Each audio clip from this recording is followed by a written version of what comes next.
Hi everyone, it's Lisa, your grief guide, and as you know, we've been having lots of different people tell their stories and share their grief journey with us. So today we have somebody I call Coop, and he is going to share his journey with us today. So welcome. Hi. Hi, and can you tell us a little bit about what's happened in your life in the last year or so?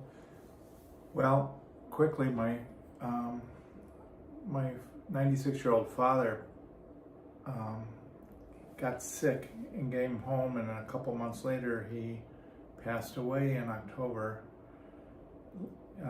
Actually, right on my wife's birthday, so that was very strange. And he lived with my younger brother, Jim, who everyone calls Rusty. He was redhead when he was born, but the redhead kind of faded away throughout the years. But he lived with my brother, who was very shy, never married, so it was like the Norwegian bachelors, the two of them together, and they were set in their ways. But the unique thing was that every Sunday we went to visit my father, brought him and my brother food, and then my wife would sit with my dad in the living room, and I would sit out at the kitchen counter with my brother Rusty. And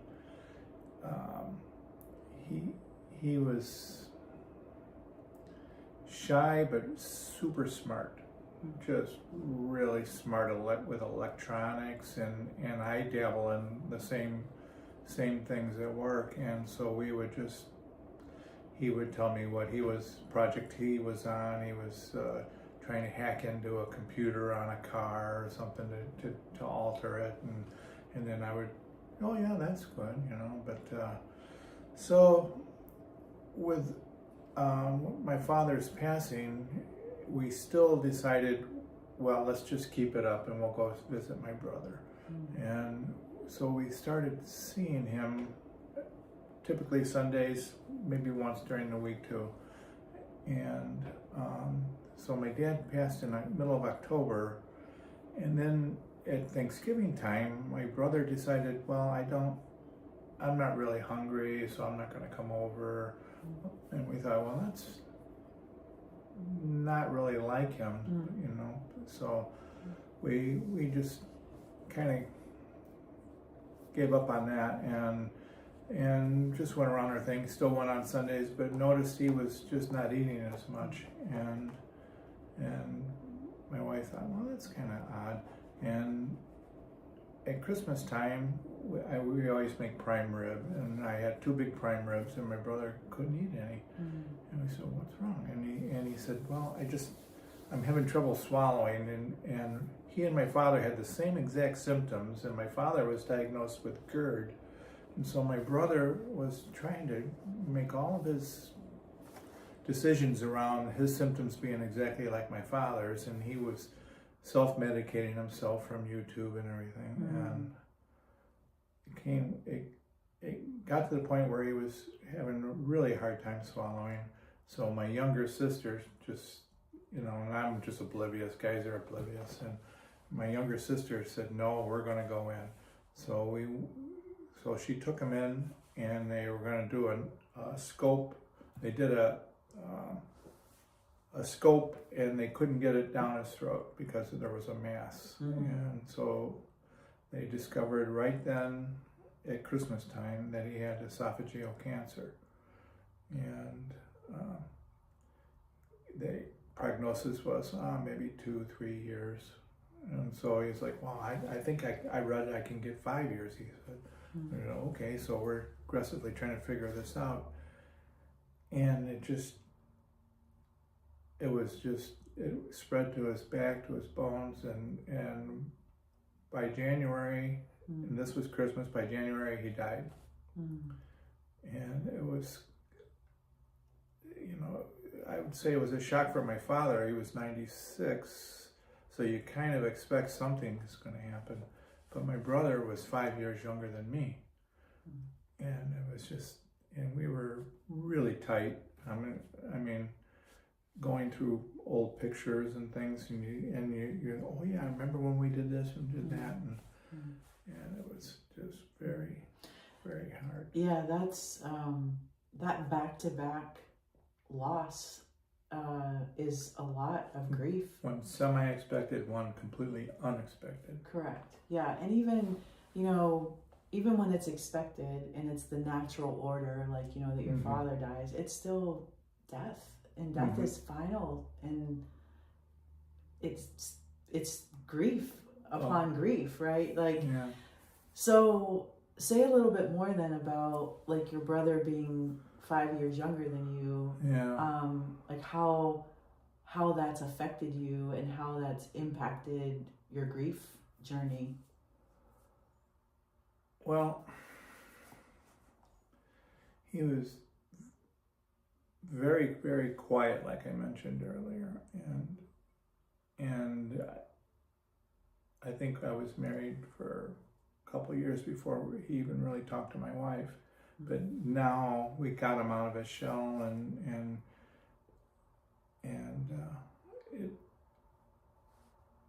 we got tighter than we had growing up. Really, I mean, in the last probably 5 years, we got super close. I mean, he was restoring an old FJ40 Toyota, and parts from '73 you couldn't get anymore, but I run the tool room for a window manufacturer, so I have access to any kind of equipment necessary, and so I was making pieces for him, and then, you know, we're just, it was kind of a mutual thing, and I don't know, it was just,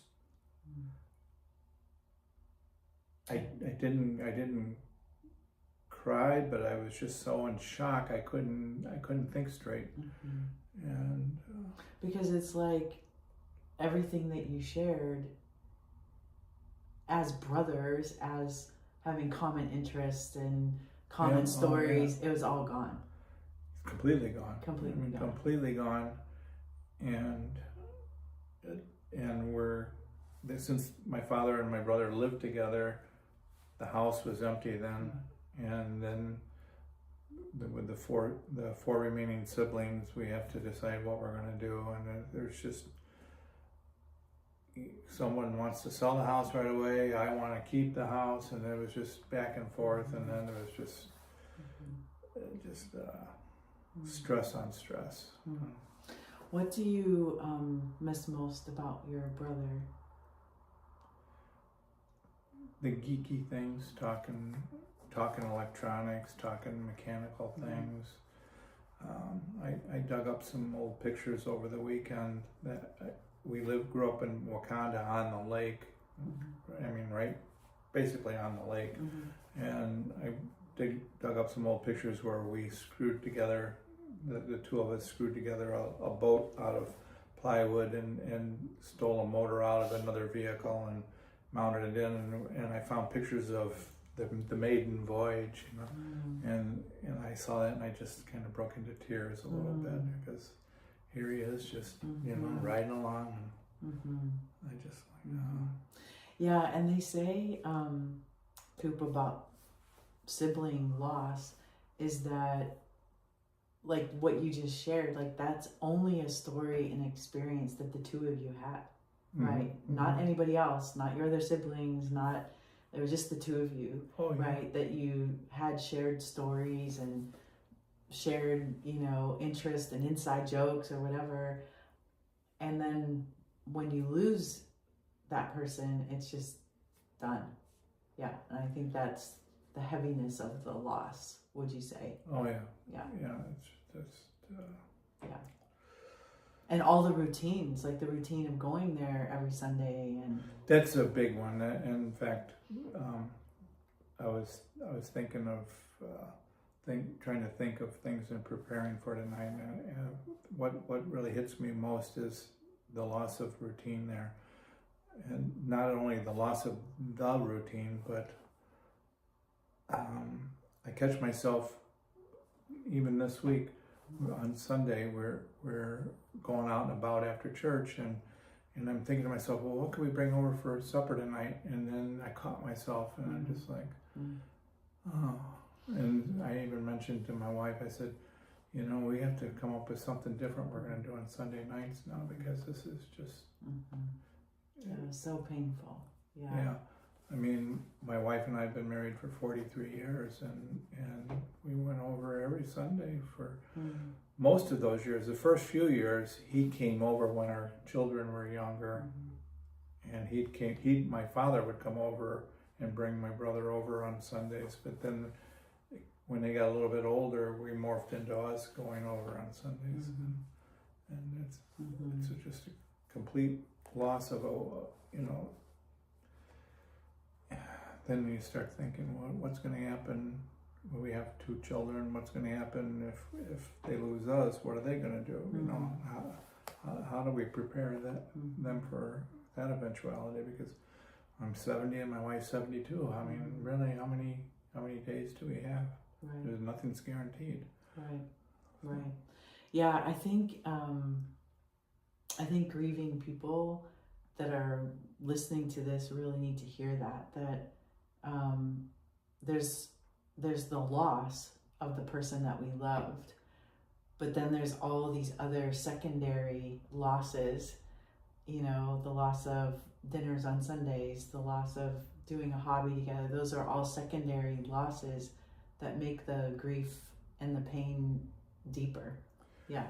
Right. I get angry with myself over, he had a house in Michigan, and once in a while he would just take off to Michigan. You know, when my father was a little bit younger, maybe in his 80s, that was fine. You know, mid-80s, that was okay. He could be by himself. But then my father fell a couple times, so there was this guilt that we threw on my brother. Myself and my younger sister would throw on him, well, you gotta let us know when you're going.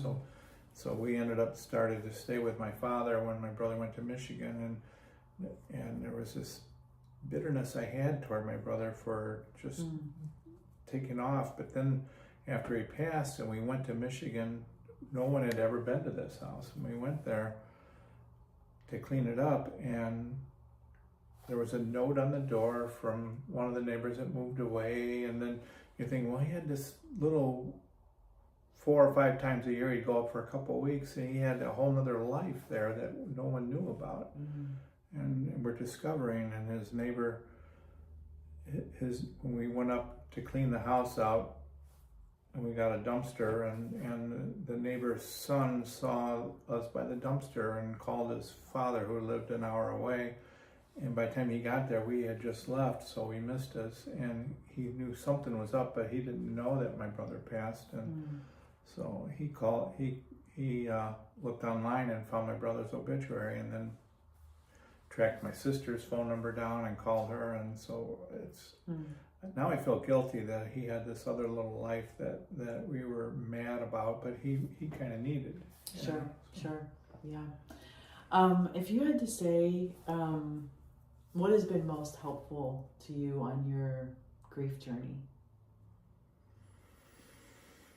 As far as my brother,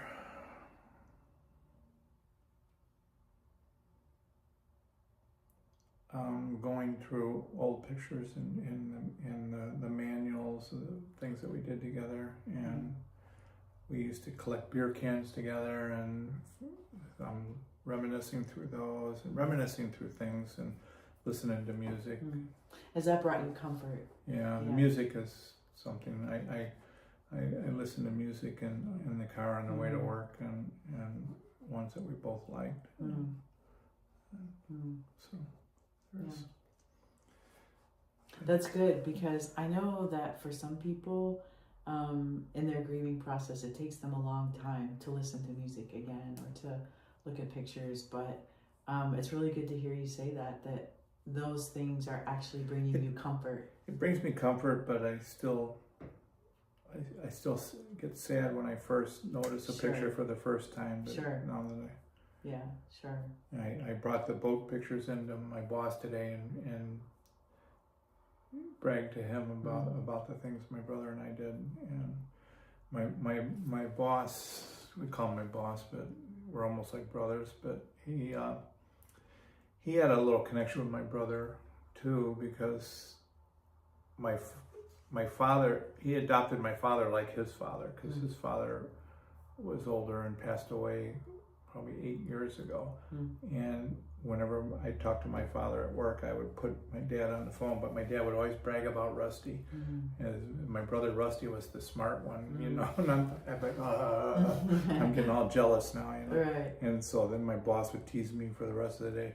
Well, Uncle Rusty's the smart one. But then when I start, after my brother passed, I'm showing my boss Darv all these things that my brother had accomplished, all of his little projects, and he goes, well, I think your dad might have been right, you know, and I gotta admit that there was some technical things that were over my head that my brother was doing, that he never did any of that. He just worked in more or less menial jobs his career. So. If you had to say, Coop, to anybody listening, like if you could tell them like one thing that they should really do, like when they're really hurting and in pain and grieving, what would you say to them? I would say, don't hold it in. I held it in at first, and I refused to tear up, and don't hold in your grief. Keep it, and be honest to yourself about it. Don't try to man up or woman up or whatever. Right. Don't try to do that. Just kind of let it come. Let it come, because if you don't, you hold it in, it's gonna come out and sideways, and it might trigger you. I myself don't drink or anything. Really, I mean, I don't smoke, don't drink. I never really had any medicinal vices like that, but I imagine if somebody did, and I could see where it could trigger you, and so you really let it go. And as a matter of fact, my youngest brother, I had two brothers.